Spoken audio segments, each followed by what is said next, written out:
Welcome everybody. Welcome to the GatorLAN semifinals.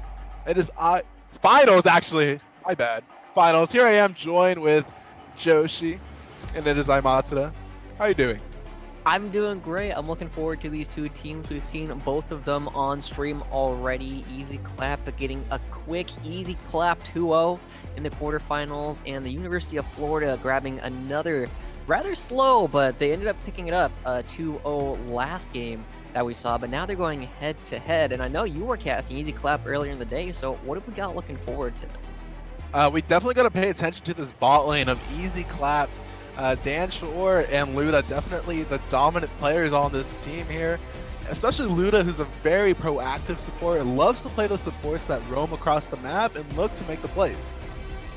Yeah, that's going to be something that is going to be very exciting. On the other hand, looking at University of Florida, we've seen that their bot lane struggled very hard against FSG earlier on, so that could be a clear point of attack if eZclap is looking to find early advantages. But we already got the Jax, Justana, and the LeBlanc band away. What else are we expecting to see? Maybe University of Florida might look to ban out Luda's Alistar. He had a phenomenal performance on that. Maybe even the Thresh, but I'd be more threatened by his Alistar. But at this point, it looks like they're going to go ahead and go with the Ornn ban. Yeah, not a big surprise. I also wouldn't be particularly shocked by a Heimerdinger ban. Heimerdoodle's there, a very high-ranked Heimerdinger player.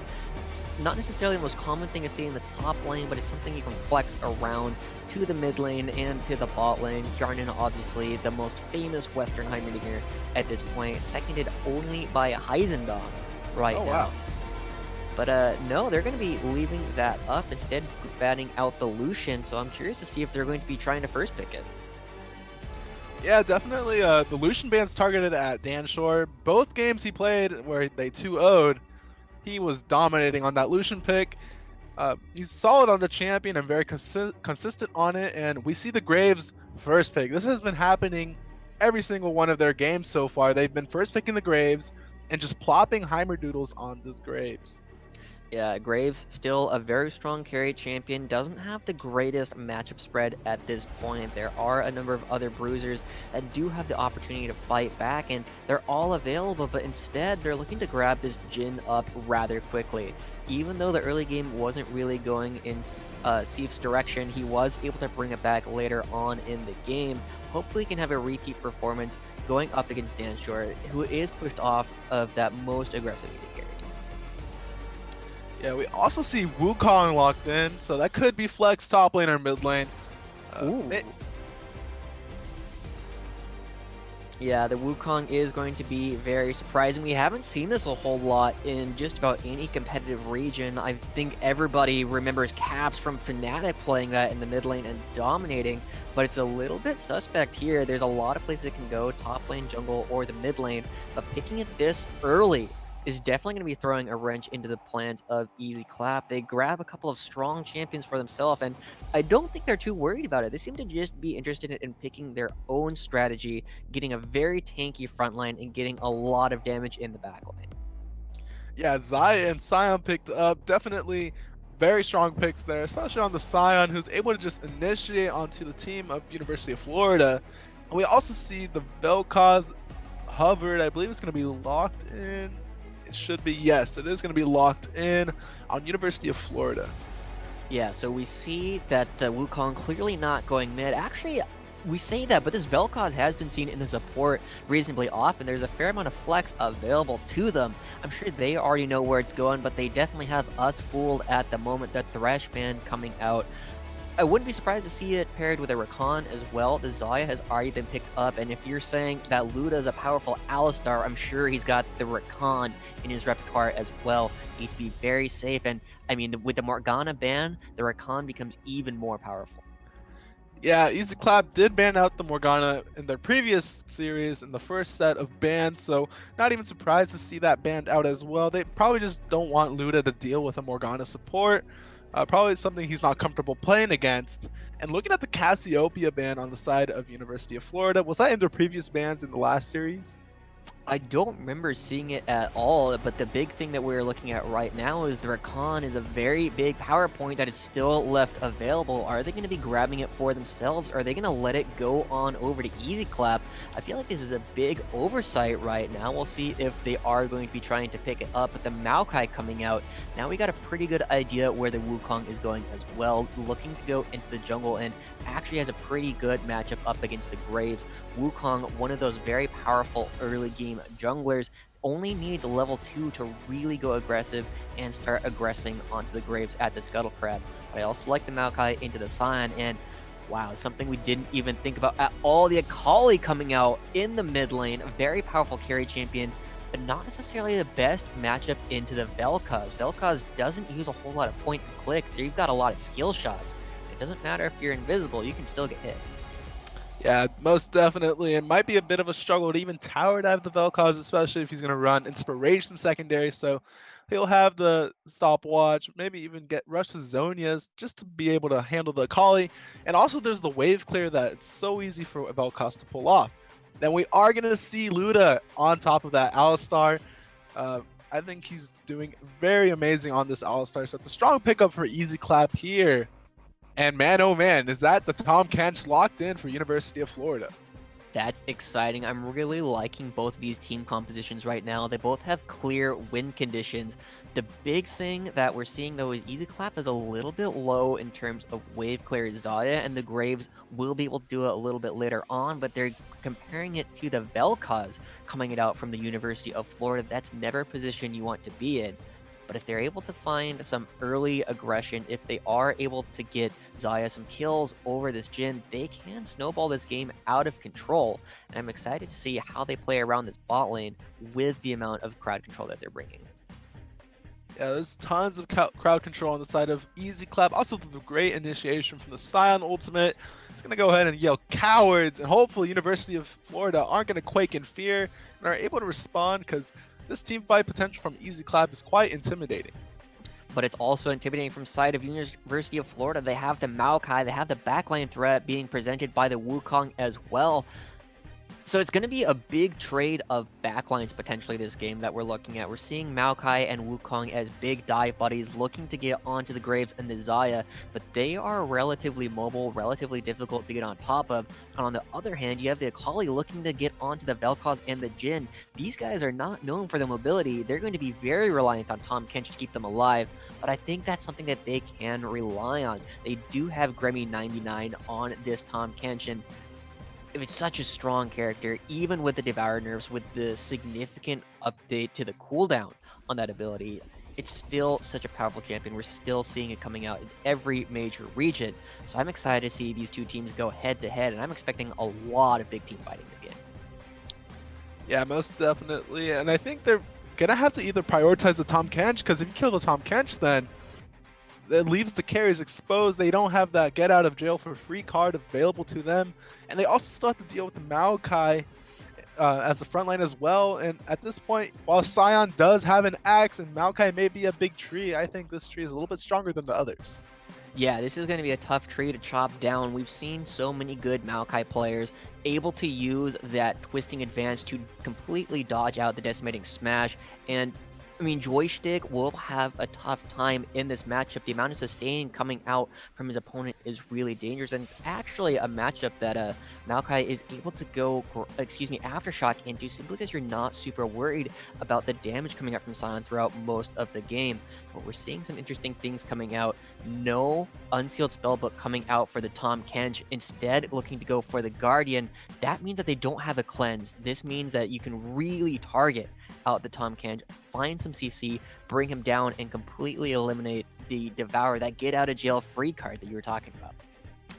Yeah, I'm not too sure whether or not you'd go Guardian over Unsealed Spellbook. I think, like you said, it's very useful to have Unsealed Spellbook just to have the cleanse, and also to have a multitude and variety of summoner spells throughout the game.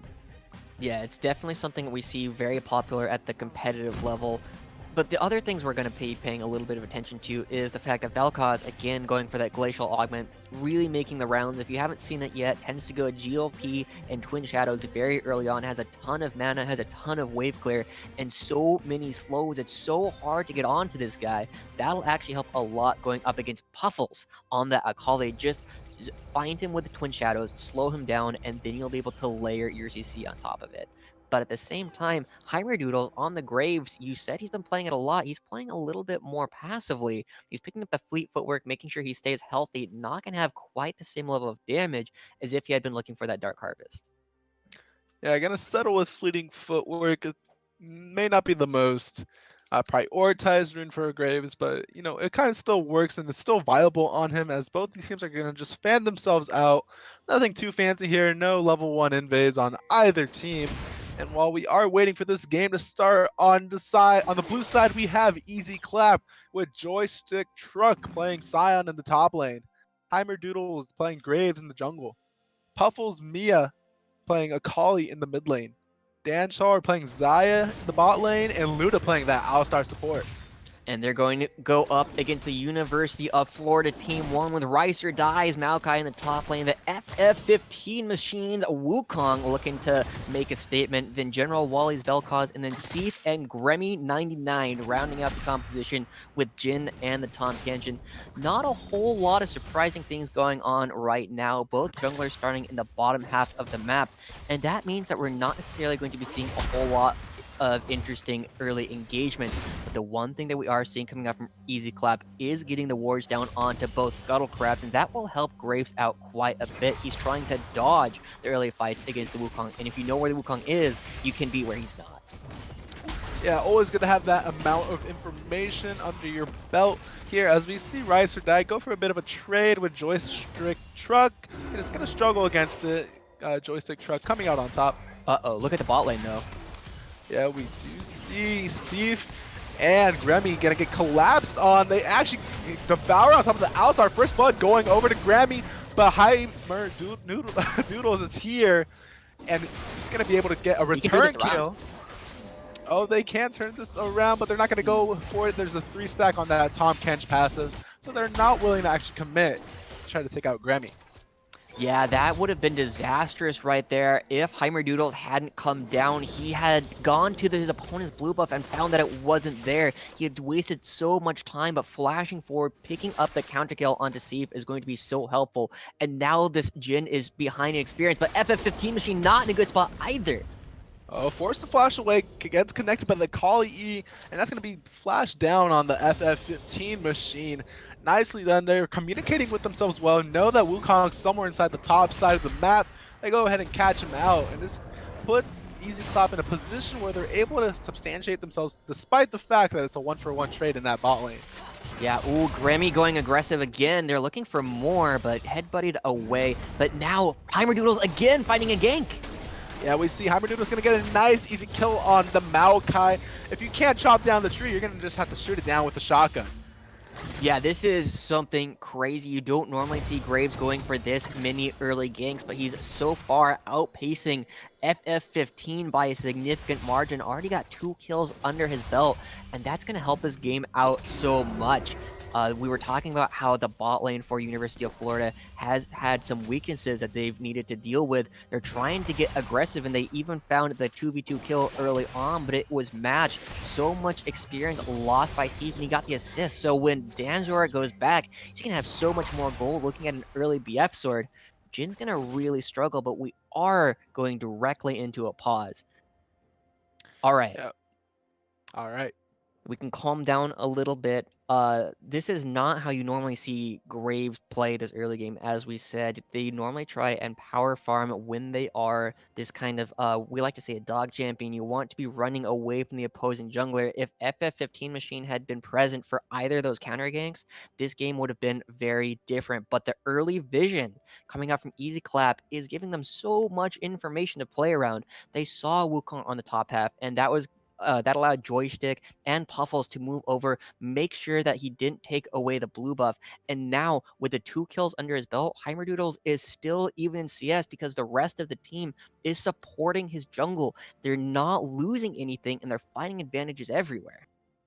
Yeah, at this point, I'm not sure whether or not University of Florida have to play around another lane despite bot lane. Maybe they might have to focus around General Wally. We saw him put in a lot of work in that last series in game two against what I believe to be the one with the FSG. FFG. Yeah, I mean, General Wally being the general of the team, standing in the back lines and just telling his artillery where to shoot on this Vel'Koz, throwing out that Q, throwing out that W, landing onto key targets, and he was completely untouched in previous games. He actually has a pretty good front line to peel for him again this time around, but Puffles on the Kali, that ninja assassin, going to be sneaking through the front lines, completely ignoring the trenches that the rest of his team is digging. It might be enough to keep them in a good spot here, but we'll have to see how it actually all shakes out. He is picking up that barrier, and he does have a small CS advantage, that pushing advantage that we were talking about, the extra wave clear helping out quite a bit, especially since he has those dematerializers. Yeah, it's really rough for a Akali who does suffer with wave clearing early on in the game, despite especially for the fact that her main ability Q has a high energy cost. So if General Wall is able to apply this much pressure and continue with it, then it's going to put Puffles Me in a position where they need to work and try to maybe roam to get some kills rather than focus on laning. Yeah, that's so tough. We were talking about the wave clear advantage coming up from General Wally. When will Puffles get the priority? He's going to need a lot of help from Heimerdoodles if he wants to start roaming around. So this Akali needs to start looking towards the late game. And honestly, I think overall, as long as eZclap is in even to a head state throughout this game, they should be looking to win. They have the Scion, scales like a monster into the late game with so much extra health. Graves gives you the second marksman to play with, and then Xayah, well known for the insane crit damage that this champ brings about. And on the other hand, you're going up against Wukong and a Jhin. Neither of these champions super well known for their powerful late games. They want to be able to snowball through the early game with a lead, find the early Storm Razor and Rapid Fire Cannon, and start pushing their opponents around, but they're behind. So it's looking really good for eZclap, even though the gold is only 200 in the league. And while we're on the topic about joystick on this Scion, is there any difference of him going for the grass rather than the Glacial Shroud? The Glacial Augment, not nearly as popular amongst a lot of Scion players. The Grasp is almost universally better in melee matchups. Ult coming out, Puffle's going to be able to walk away from that one. But especially if you're going to be playing up against something like a Maokai who's also going to be auto-attacking you in melee range, you're going to get a lot of procs off. You definitely get a lot of value coming out from the Resolve tree with the Overgrowth. Just all of these things giving you little bits of extra health from killing minions and hitting your opponent. Okay, we also see Ryzen Die gonna go ahead and scrap with Joystick Truck. Nothing too fancy there, as we The did Wukong's see. here. Oh, Wukong's actually roaming up. F15 machine is looking maybe gank, but it is warded. eZclap does establish themselves some vision, so they're able to always have tabs on Wukong. So Wukong hasn't been able to get a gank off recently. This is interesting. The junglers know where each other are, and FF15 Machine looking to get the attack off first. But going to be backing away from this. Heimerdoodles, I'm not sure if this is a fight he actually wants to take. Yeah, we see him sneaking around the jungle of University of Florida, possibly to catch out the FF15 machine, as we see Bala getting initiated on. Oh, the knockup, the pulverize, and the Devourer goes through. Grammy has to be careful as we see Joystick Truck harassing Rise or Die. As Heimerdoodles just establishes dominance, they're going to go ahead and dive. Rise or Die pops the Maokai ultimate, roots up the Scion as FF15 Machine is rejoining the fight. But we see a bot lane skirmish go down to Ignite on top of Steve. Steve's going to go down by Luda, picks up the kill, and Tom Kench is forced to walk away. Look top lane, this dive is going to be disaster. Yeah, there's multiple members. It's a 3v3 in the top lane, and both of these teams are got to be careful here. Oh no! Initially on top of the Vel'Koz, not quite going to connect with the Kali E, and they're going to go ahead and disengage away from this dive. What a crazy series of events. Our direct-to-camera drugging is all around the map because there's so many fights happening at the same time. We only see one kill finalized though. Seif the only one to go down throughout all of that. Luda and Danzer having that powerhouse of bot lane like you were talking about, finding individual advantages. But FF15 Machine, because he hasn't been farming as well, now down 2.5 camps, is down 2 whole levels up against Heimerdoodles. And I mean, we were talking about a potential dive earlier. Heimerdoodles making a repeat trip up here. Yeah, he's gonna go ahead and cock his shotgun over at Rise or Die. Let him know that there is a potential of diving him. Meanwhile, FF15 is forced to play in the catch-up game here. Barely gonna get his second blue buff and barely hit level 5. Cyberdoodle went ahead and recalled when to get his finished jungle enchantment item. And this puts him in such a huge lead over FF15 Machine. Yeah, this has been interesting though. Heimerdoodles is spending a lot of time in the top half of the map, and there is an Infernal Drake on the board. While we have seen Dancer and Luda do a good job thus far, if they ever lose that priority, it could very quickly turn into a Drake. And you don't want to give over an Infernal Drake to Jhin and Vel'Koz. These are two of the best champions in the entire game to have access to that extra AD, multiplying so heavily with the passive coming out from the Jhin. They have priority right now, but luckily Heimerdoodles is in the area to stop it. Yeah, but we do see that eZclap has no vision around the Dragon Pit or the river. So it's really, they're left in the dark and are not sure the position of whether Wukong or General Wally are going to be able to roam down there. We'll see how they actually play it out. We're seeing Heimerdoodles move over to the top half of the map once again. His entire top jungle is up, and FF15 Machine, oh no! Oh, we see that Luda actually goes in, FF15 gets in the back line, Xy ultimate goes out, feathers are flying out as Luda is going to be able to be 1v2'd versus the bot lane, and he has his Devour up. He's going to be able to try to devour. It's not even up. They're not even going to try to get the kill here as Curtis Call is down. We see Pubblesmere look to get the kill. There's a TP coming in from Rise or Die. And this is a bloody team fight in the bot lane here as they do take up Seep and FF15 Machine. And the Sign ultimate goes through. Going to go on top of General Wally. Not going to connect as we see Maokai and Vel'Koz trying to make their getaway. Devour goes on top of Vel'Koz, but we see Rise or Die getting very low as the Vel'Koz ultimate is going to keep them at bay. And they're forced to go away from the team fight here as they're still going to press forward on the spotlight turret. This is a total disaster coming out for the University of Florida. Graves has been in the top lane this entire time. He's been free hitting this turret. He's going to get first brick. They find themselves 2 kills. They win the fight down bot lane, and that was something that I was expecting to see the University of Florida dominate. Alistair is going in as Wukong is hiding in the bush, but he doesn't land the knockup, doesn't get the damage onto Danzor.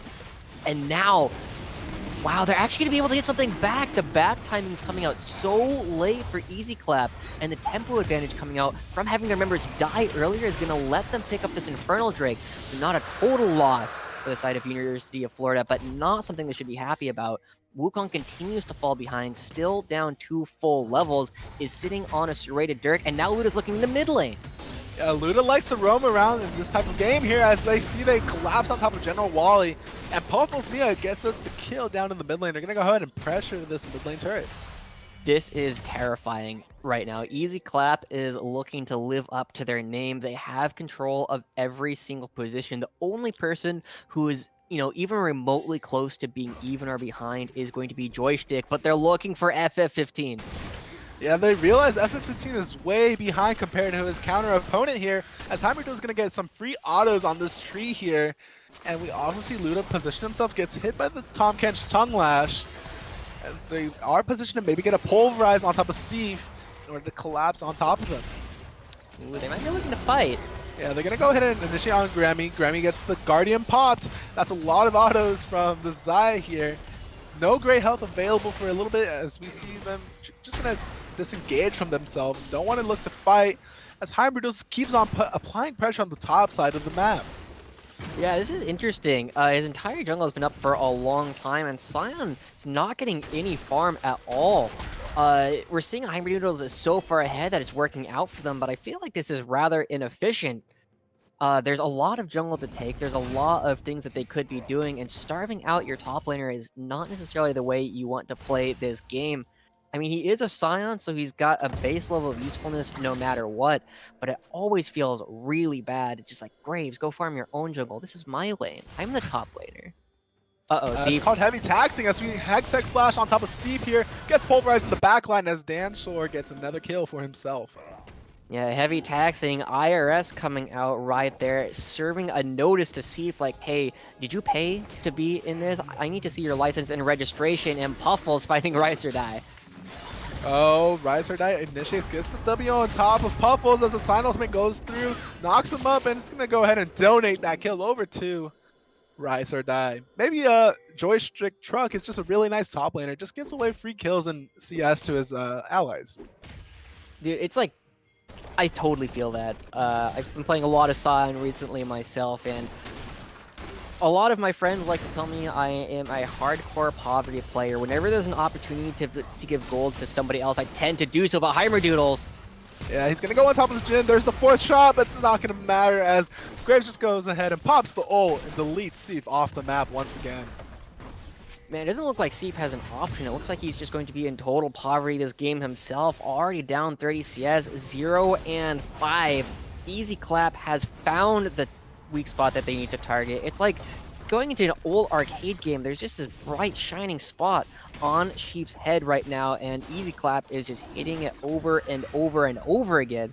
More than half of the team's deaths, and now it's going to give them the opportunity to roam around. This is such a dangerous position. UFT, we said, don't scale as well. This Wukong pick really not working out for them. And at this point, honestly, I have to say they need to start looking at what they can do later on in the series, because this game is running completely out of control. Yeah, and look at General Wally, gonna go ahead and rush the Twin Shadows rather than a GLP. Yeah, that's interesting right there. GLP will give you the extra slowing field to deal with, but the Twin Shadows, oh no, Luda. Oh, Luda looks to try to roam, forces General Wally to pop the Twin Shadows as we see the Glacial Augment put in some work, slow down the cows. Luda's just going to rotate top lane, finds Rise or Die, going to pulverize him over the wall, but Rise or Die says, I'll just W back on top of you. As we see Puffles Mia get on top of General Wally, they have to be careful. They're going to go ahead and collapse. Puffles Mia gets the kill on General Wally. Rise or Die is trying to hold down the fort. Wukong is so squishy as they do take out Rise or Die, forces themselves to flash over the wall. And it's 2-0 in favor of eZclap. See, this is the part where you tell your bot lane, hey, there are 4 members up here, your 2v1 should be able to take the bot lane turret, but they don't do any damage. The turret is still at full health, and they pick up the Rift Herald for Heimerdoodles. They pick up the mid turret, this gold lead, coming up to 6,000, and they might just be teleporting into their own death. Oh, they have to be careful. They're playing with fire here. This mid lane turret is not defendable, but Seif is trying to put out some damage, gets the 4 shot on Puffles Mia, but that's not enough. It's not enough whatsoever, losing control of their own jungle, not getting any advantages for themselves. They have the 1 Infernal Drake, but you need base stats to build off of it. Rise or Die going for the early Iceborne Gauntlet, giving him the extra wave clear is great, but the problem is now he has no health. He's not actually a tank. Puffles Mia can probably 100-0 this guy without using his ultimate. That's how far behind these guys are right now. FF15 also not able to do much of anything, looking to be building towards an early Duskblade or a Youmuu's Ghostblade. But I don't think there's anybody on the other team he can assassinate at this point. Graves is so far ahead, the True Grit giving him the extra armor. Xayah has the Feather Storm, able to dodge away from everything. And Akali is just going to go invisible. You're not going to be able to pick up the extra auto attacks. And I mean, if you're Wukong and you're trying to assassinate a Sion or an Alistar, you probably need to rethink how you're playing League of Legends. This game is completely snowballing out of control, and FF15 might be getting caught again. Yeah, forced to run away here as we use the FF15. FF15 does have the Moby boots, so he is rather fast, able to catch himself and prevent himself from putting himself in a bad situation here. But we see them pressure the side wave on bot lane, and they look to be actually just going for this Drake, and it's going to be the Wind Drake going over to eZclap. Yeah, that's just for free at this point. They can move around. They have total control of the bottom half of the jungle. There is not a real way for UFT to really get back into this game unless there are massive mistakes coming out from the side of eZclap. But they're moving in. They're getting total vision control. There's actually one way that UFT can get back into this, and it's if their opponents just siege against them, but Luda going under turret. Yeah, Luda's under the turret, has to be careful. Does not get quite cut out from the Tom Kench, but we see him devour Seif, keep him safe. but they're still going for this bot lane turret, but they have Vel'Koz to be able to wave clear. They're not committed to a team fight. Luda's maybe looking for the cooldowns on Pulverize and Headbutt. As a team of University of Florida have to be careful here. Yeah, this is not the greatest plan for eZclap to try and siege up against the Vel'Koz. They did put UFT on a timer. There are pushing waves in the top lane and the mid lane for eZclap, but they're choosing not to push with it. They're instead going to move towards the mid lane and look for picks in the jungle. The flash Pulverize. Steve gets deleted off the map as Puffles Mia wants more. They have to be careful as General Wally's going to be trying to wave clear this mid lane. At this point, he's the only hope for University of Florida against eZclap here, as they are looking to get this bot lane turret. Yeah, Rice or Die needs to be very careful here. He's not going to be able to fight up against Puffles or Danzor. And we see the turret go down. Huge wave crashing the top lane in 2 levels still. Oh, FF15 just gets deleted by the Graves. Heimerdoodle's doing so much damage as Luda gets taken out. That is the second kill of the game going for University of Florida. Going over to General Wally as he salutes his team, says, don't worry guys, I got it. Yeah, General Wally doing his best to command his troops, but they're so far behind. We saw FF15 get destroyed. Hard read coming out from Heimerdoodles. Grem looking for Heimer. Will he find him? Yeah, Heimerdoodles is low on mana, gets ignited by the Tom Catch, force a flash away, does not want to get devoured at all as Grammy's still keeping up with the chase, but he's not quite fast, but Riser dies here with the flank, gets the ultimate on top, and 4-shot on Jin is going to be able to get the kill. Shutdown gold going over to Steve. But they're losing an inhibitor turret. Oh, FF15 Machine's trying to do his best to hold this down.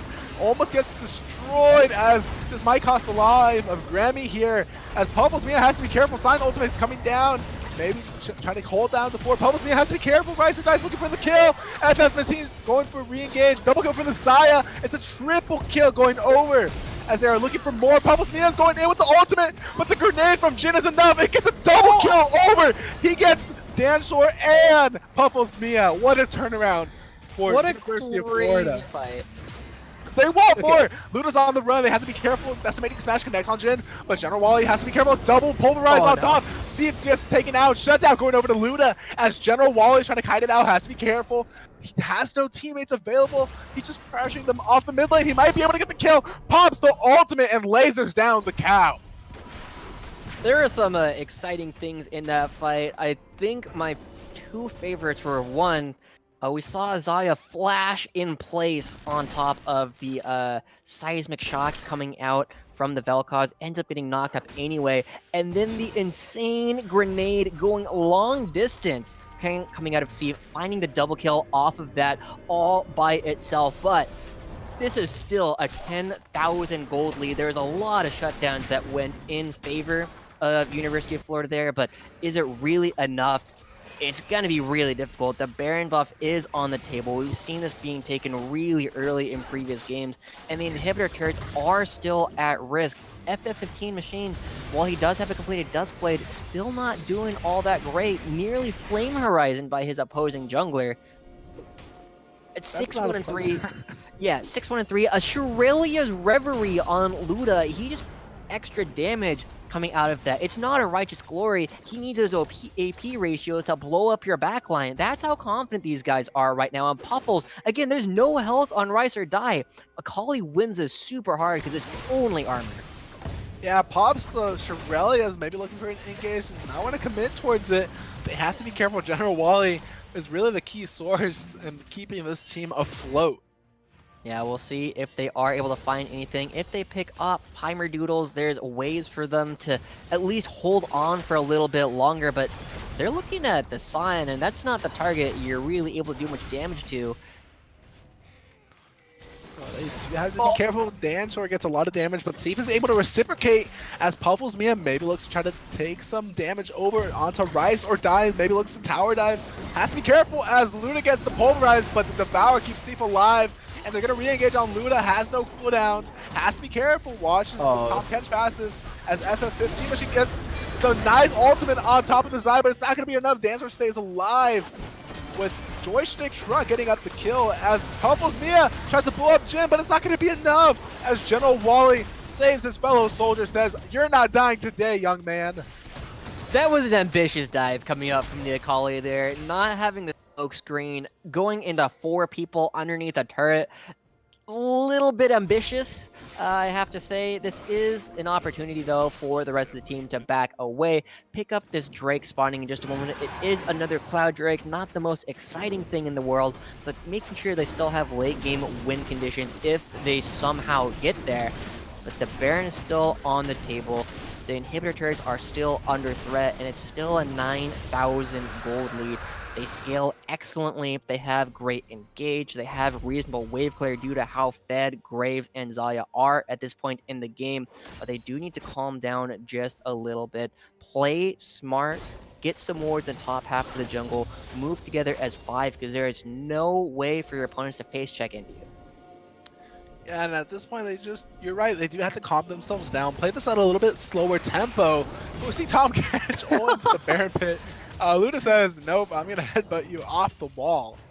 Yeah, please leave, says Luda. Go away. This is our Baron buff to play with. They are starting to move up here to the top half of the map. Xayah getting the waves pushing in the mid lane. I'd like to see a Joystick in the bot lane to get that wave bounce to go in the other direction, but it looks like they're just going to start up the Baron. Yeah, they do this fairly quickly with Dinosaur here. And we have Puffles Mia zoning them off in case they're trying to go in. Luda's here as well, able to headbutt anyone who tries to get in.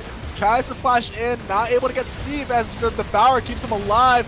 And General Wally fires off the laser. The Death Star is active, but Puffles Mia is in the back line. 5 members, but they do get the Baron. eZclap does get the Baron on 3 of their members, and the Tom Kench ultimate goes through. Who are they going to target? They're looking for maybe the Graves. Hyperdoodles has to run away. He has to be careful. He actually goes in 1v3, tries to kill Steve and is not able to get the kill as Hyperdoodles goes down, and eZclap is easily dropping their huge lead they had over University of Florida. Wow, okay, they do pick up the Baron, but I don't think they were on the same page right there. This is a classic story of solo queue and ranked flex. Hey guys, we're up a crap ton of gold. We can do anything we want. Not quite that far ahead. We saw Luda wanting to turn, but the rest of the team, particularly Heimerdoodles, wanted to stay on the Baron. They do pick up that prize for themselves because they were so split in their decisions. They're giving over more shutdowns. Puffles, again, not having his smoke shroud up, not able to get in a real spot to hit Seif. He gets a little bit of damage off, but then gets popped almost instantly. And then Heimerdoodles, even with the Baron, finding himself in a bad spot. Again, they just need to play smart. They have a huge lead to play with. Get the side waves pushing in your favor. Get some picks, establish vision, and then use the fact that Xayah with the rapid fire cannon can auto attack from so far away. They're just in a commanding position. They just need to calm down and remember, this is only game 1 of a best of 3. If you put yourself in a bad spot here by tilting yourself, not able to finish, even if you win badly, I know a lot of players struggle with that. It's not a place you want to be. You want to be able to say, we dominate our opponents, have good mental going into game 2.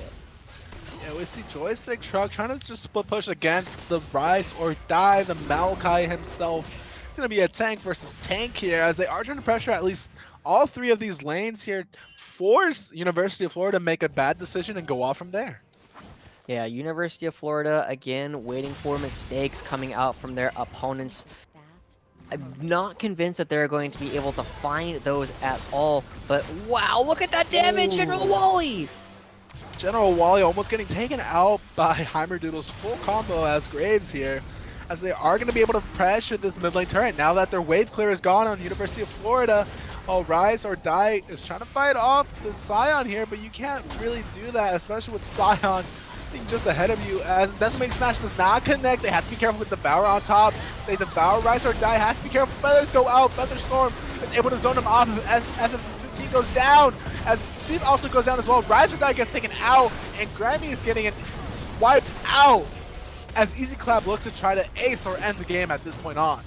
At this point, this should be the end of the game. They calm down or like, hey guys, remember that big lead thing we had? We have the Baron now. We can move in, play it smart, and they did exactly that. And now with 4 members and only General Wally alive, you're going up against 280 carries, Heimer Doodles and Danzo doing so. Oh, Oh, okay, taking a lot of damage as well, but they are still going to be hitting the Nexus. Even if you kill these guys, you got a Scion passive to deal with, and so many Baron minions. They do pick it up, not as clean as we would have liked, but such a dominating early game. If they just remember to play the game the way it's meant to be played, I think they find themselves an easy 2-0. yeah. High hopes for the side of eZclap. They look like they are having the time of their lives. Look like they almost had full control. Not so much during the mid game where General Wally was showing them that they had to take this team seriously if they want to win. And eZclap end up taking the win in game 1. Yeah, such a good game from these guys. Once again, the early jungle pathing coming out from Heimerdoodles, finding them an incredible advantage throughout the map. He ends up over 100 CS above his opposing jungler, an absolutely insane number. In fact, every single member on the team, except for the Scion, doing very well for themselves and out farming. Oh, excuse me, they call it a little bit down as well. But General Wally, the one shining star right now for the University of Florida, 5, 2, and 3 on the Vel'Koz. But where do we change things up? I'm saying probably not a Wukong again. I don't know what else Steve plays, but they need to find something that they can play well. Whenever I'm in a losing bot lane situation, I like to play things that can non-interactively wave clear and push, things like an Ashe Morgana, and you just say, hey, we're just never going to interact with you because you're going to be stuck underneath your own turret. I wouldn't be surprised if they went for something like that, something that is relatively easy to play, and it'll nullify a lot of the advantages that Luda and Danzer have. But we do also see them ban out the Morgana during the picks and ban phase, so they'd have to early pick the Morgana if they want to commit to that same strategy you're suggesting. I'm not too sure whether or not University of Florida are able to, or whether or not their players have that in their champion pool, especially in this best of 3 series. They're under fire right now. This is the second game 2 is going to be the deciding factor whether or not they are staying for game 3 or if eZclap win the finals. Yeah, I think the Morgana early pick is super justifiable. You still see it in a lot of regions, while not quite as popular as it has been previously, still very strong. It's got a lot of lane pressure, it's got the black shield, the dark binding provides a win condition later on in the game. So if it's in Gremmy's champion pool, or if they have another player that they can pull in who can play the Morgana, I think it's definitely something they can rely on. But as we look at the post-game statistics, there's just, I mean, just such a huge difference in gold in the members just across the board. 13,000 on both the Zaya and the Graves, up so much against their lane opponents. A 6,000 gold lead between Graves and the Wukong. Yeah, FF15 machine not doing much at all with that pick. I wasn't impressed by it. I wasn't sold by it at all. It just seemed like he was a huge burden to General Wally because General Wally actually did the most damage out of everyone in that game. Yeah, I can't say I'm super surprised. Couple big tanks to be bashing his head against. But with that, we'll have to see what these teams can bring back for game 2. eZclap having an easy clap of a game 1. Maybe they'll continue it. Yeah, we're gonna go ahead and go into a short break, intermission, and we'll see you guys later on for game 2.